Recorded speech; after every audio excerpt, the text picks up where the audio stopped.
You see, I'm near the end of my career. So when I was asked to talk about faith and my scientific career, I thought, what shall I say? And I couldn't work out what to say. So I went back to the tips that Richard had given me and started filling in answers to his questions. And you can see some of these on page 1 and over onto page 2. And the first one was, tell us something very brief about your life up to this point, mentioning your educational journey and your faith.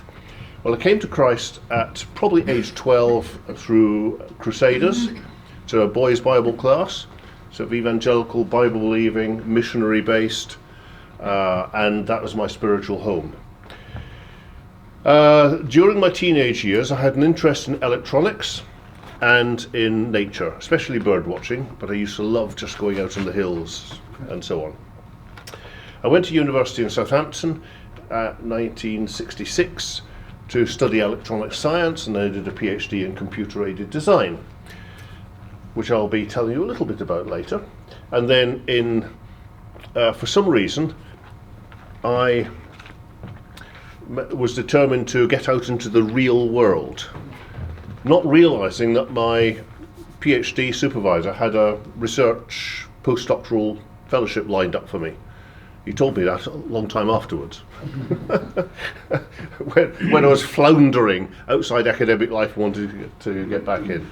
And I spent a dozen years. I went to the pharmaceutical industry, and then I built a database for medical records in the health sector during the 1970s. I came up to Runcorn, to ICI, corporate laboratory, to help with expert systems and artificial intelligence and building expert systems. And I was challenged by knowledge and knowledge elicitation. I ought to have started that. That's a timer. Although there's also a timer over there. And then I left ICI for various reasons and picked up a job in the surveying profession, and these were building expert systems, that is, a computer system that has human knowledge in it and can give advice. And this was in the early and middle 1980s. And then I joined academic staff at Salford University and have been there ever since. Why have I been there ever since? Because I'm useless. But also because I like the ethos that pervaded Salford at that time, which was the bridge between theory and practice. Not applying theory into practice, or just practice or just theory, but understanding the bridge between them. And I thought that was fairly unique. Now, why did I want to understand the bridge between theory and practice? Partly because I was an academic, I wanted to understand things, partly because I loved the real world, but I trace that back to my faith, and also my Scottish roots. In England, there's this division between theory and practice. In Scotland, theory and practice go together. Are any other Scots here? Irish, lovely. Okay. Are any Welsh here? Well, I love the Welsh as well, but I do feel sorry for them the other day.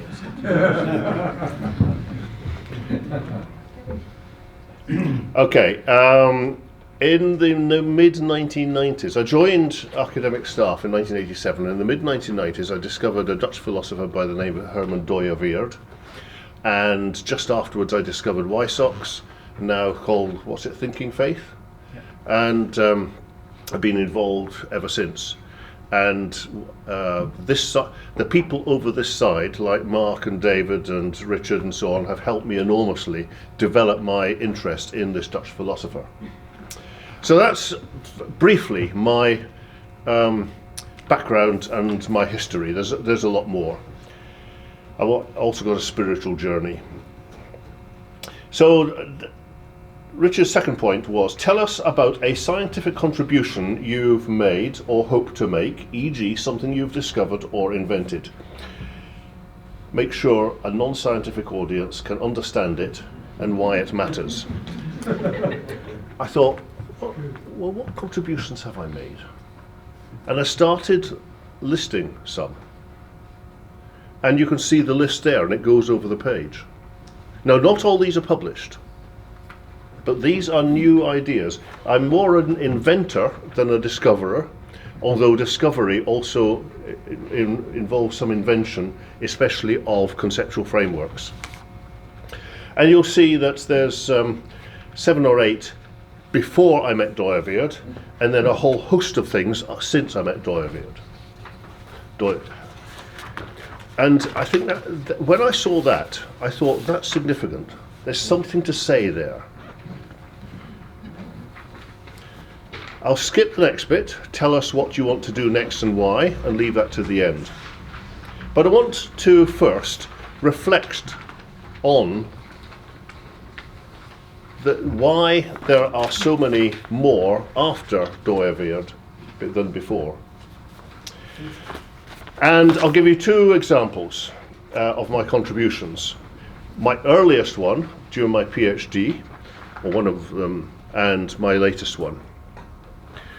My earliest one, my PhD, was in printed circuit layout, and you can see an example of a printed circuit here. A printed circuit is a flat board with copper strips along it that are conductors between components, and there's a 14-pin component there, and the black lines are conductors which carry electric signals across the board. And conductor A, which is branched a little bit, has already been laid out, and conductor B comes up from the bottom and wants to reach pin X, but conductor A is in the way. And those who know electricity know that you cannot cross 2 wires without getting a short circuit. So what do? Obviously, we reroute conductor A inside the component, that dotted line, and let conductor B get to pin X. That's how the human being would do it. It's obvious. But the automatic algorithms of trying to route automatically conductors at the time couldn't do it. And I don't know whether they can do it yet. That is, reroute intelligently. I tried a different method. Rather than representing the board and the components and the conductors geometrically, I represented them topologically, that is, the connections between them.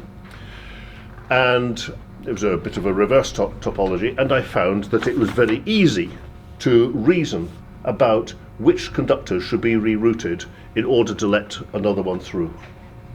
And the layouts that my algorithm produced tended to be much more aesthetic than the normal layouts. So there's a contribution. Now, why did I think that way? I think it's partly to do with my faith.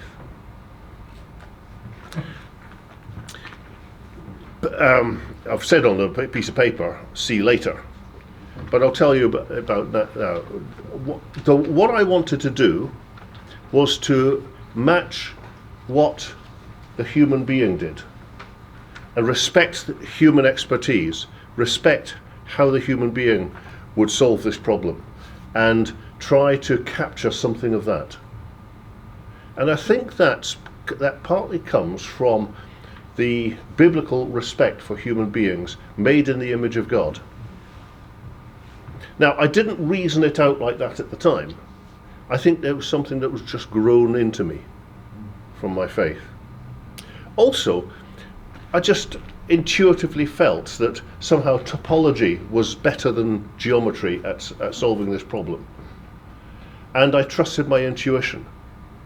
And at that time, intuition was only beginning in the remote corners of philosophy and perhaps of linguistics to be considered. All the rest, it was rationality. But somehow I took the courage and took an intuitive way. Okay, let's jump, that's 77 or whatever, let's jump 40 years or whatever to my latest. I've just sent off to the publishers a book that Richard mentioned, and it's listed at the end. It's to try and understand information systems, or information and communication technology, or computer technology, across a lifetime of growing up with it, trying to make sense of it. And this book, I think, makes a contribution because it covers 5 areas of interest, whereas usually information systems people cover 2 or 3. It also tries to capture sort of a holistic view of each area, to try and capture the richness of each area. I've put 4 diagrams here. The first one, Fig 2, is understanding use of information and communication technology, which is these projectors, your mobile phones, your tablets, the desktops, station announce signs, large organizational systems that constrain us, and so on and so forth. All these things. I wanted to have a conceptual framework for understanding all those types. The technical, the social aspects, the societal aspects, and all sorts of other aspects. And I've come up with something that I've diagrammed like this. On the left is you or me, the user, and we have 3 engagements. We engage with the technology itself, which is EIT, engaging with the interface and technology. We get annoyed with it, and our batteries die, and all these sort of things. The EMC is engaging with meaningful content. I'm a games player. Anyone else to play computer games here? You're in a dungeon, old-fashioned dungeon game. You come around the corner, you're faced with a mature green dragon which spits acid at you. So you get out your special sword that's good against dragons and start trying to fight the dragon, and you get burned, but eventually you kill the dragon. But no, I'm not burned. So how do we understand that? How do we understand what's going on? Because we're really engaged with fighting the dragon. It's a dragon there. It's not just shapes on the screen. Take a nurse using a patient database in a hospital, and she sees that the physician has prescribed a drug that she believes is not right for people of that age. So she stops what she's doing, goes and tries to find a physician to check whether they've done the right thing. She's engaging with that information. It's not quite as frenetic as fighting a green dragon, but it's still engaging with meaningful content. And then finally, ELI is engaging in life with ICT. This talks about the benefits and problems. And one of the things that I struggled with when I was in ICI especially, and in the surveying profession, was these expert systems, wonderful new technology, but are they going to be beneficial? What benefits are they going to have? How do we understand the benefit? They might bring economic benefits, but social disbenefits. How do we get hold of that? And this is where Herman Dooyeweerd came in. There's a guy called Richard Russell. I don't know how many of you here know of him, but he introduced me at a Christian conference called Spring Harvest to the Herman Dooyeweerd as giving aspects by which I can understand environmental sustainability. The biological aspect of it, the economic aspect of it, the cultural aspect of it, the technological aspect of it, the spiritual aspect of it. I thought, yes, that helps me understand environmental sustainability. I realize it can also help me understand the benefits of information technology and the harm. Rather than trying to put a cost to everything, I can actually say, okay, there's social disbenefits, economic benefits, linguistic benefit, or let's say communicational benefits, and so on. Rather than trying to balance these all out, let's just acknowledge they're all there and cannot be reduced to each other, and it's up to us, a responsibility of us, to consider them.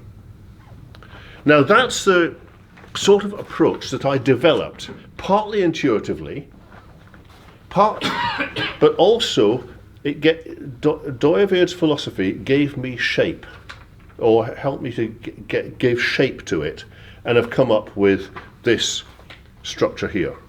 By the way, the little bits on the right are life in which we engage, and I put a little bit of natural stuff, human stuff, construction industry, and so on. I won't go through the others because time forbids, but I've got 5 areas that I've developed like that. Now, is that a contribution? It seems obvious, doesn't it? But is anyone in information systems here? Has anyone heard of the technology acceptance model? A model to try and predict and understand how much people accept technology. It was research funded by IBM in the early days when IBM was dominant. They wanted better prediction. And Fred Davis found a model and said that perceived usefulness and perceived ease of use tend to correlate with intention to use, which correlates with actual use. Simple model, but it became very popular because up to that time, usefulness and ease of use had been in separate camps. Ease of use was in the human-computer interaction community, and usefulness was in management information systems. Fred Davis brought them together. But there's one missing. Ease of use is EIT, usefulness is ELI. Where's EMC? Where's engaging with meaningful content? It's missing from that model. And that model, Fred Davis's paper has been cited 20,000 times. So I believe this is a bit of a contribution. Okay, it requires me to argue it, but how did I come up with that contribution? I'd now like to reflect, turn over to page 4 and a diagram there, on why this has happened, especially in terms of my faith. And you can see in the middle, invent or discover, pre-Dooyeweerd list and with Dooyeweerd list. And above that is faith or commitment to Christ. And I believe the effect has been threefold. Well, four if you include things like it's made me a person of integrity and etc., which we all ought to be. But that doesn't affect the content of our work. I'm interested in what effects it's had on the content. One is, at the right-hand side, courage. Courage to think differently. Over on the left-hand side, there's a whole load of things which I think is an attitude of what is important. And the first two are intuition and the value of everyday life, or the way humans do things in everyday life. And that helped me in the bunch of pre-Dooyeweerd inventions. But then there are 3 others. One is meaningfulness. Fred Davis, technology acceptance model, he thought in terms of constructs like usefulness. And others think in terms of processes. If we are created, or if there is a creation, then that whole creation is meaningful because of its creator, by reference to its creator, whether or not human beings attribute meaning to it. Meaningfulness is not just something that we signify with language, nor is it something, that vase is meaningful to me because it's my grandmother's. No, meaningfulness is something in which we dwell. Michael Polanyi also holds that. And somehow, a focus on meaningfulness has helped me make contributions that other people have not made, especially in the area. Anyone psychologists here? Have you heard of ecological psychology, J.J. Gibson and affordance? Okay. No, I don't have time. Let me come back to that. Importance of neglected aspects. Now, I've mentioned, I'll come to aspects in a little bit, but there are things that are being neglected, and I want to capture them all. And finally, the whole works together for good. And those three things, I think, come from my faith, or are motivated by my faith. I'm not saying that only Christ followers value these things. It's a bit more like this. Do you remember Michael Faraday theorized magnetism as force acting at a distance? That was because he was enabled to do that by his faith, his Christian biblical faith. The materialists at the time did not want to allow anything like spiritual stuff coming in, so they automatically sort of shut off from their minds the idea of force acting at a distance, because it felt too spiritual-like. And they tried to theorize magnetism as exchange of particles. Well, which theory has won? Mainly, it's the force acting at a distance. It was Faraday's faith that freed him to understand the way the world works. And I think that's what happened with me. Andrew, 2 minutes. 2 minutes, yep. So let's carry over. And this is because of the third thing, Doyevere's philosophy. Doyevere's philosophy actually arose, I believe, his starting point was meaningfulness and the value of everyday life. And from that comes, and there's a kind of holism there. Now, down at the bottom of page 5, there's a list of his aspects. What he did was he tried to work out what are the different spheres of meaning.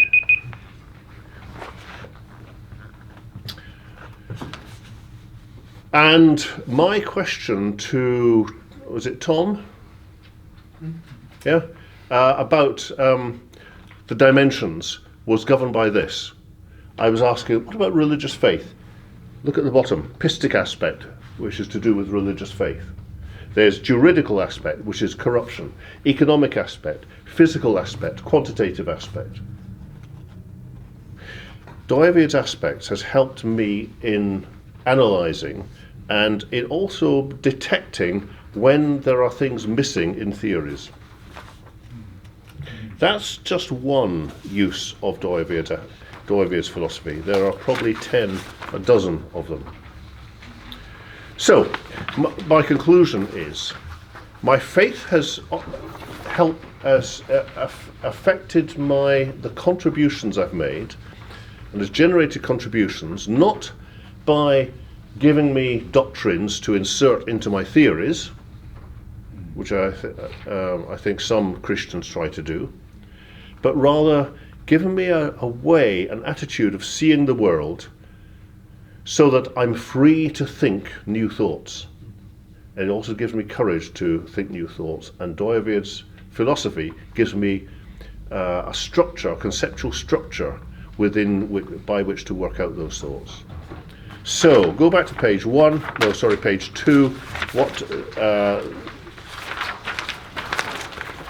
Richard's last tip. Tell us what you want to do and why.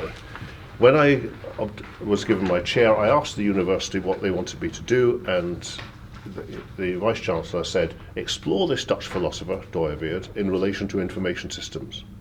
So that's what I've been doing. When I retire, I'd like to promote environmental responsibility among Christians. Thank you. Thank you very much indeed. Very good.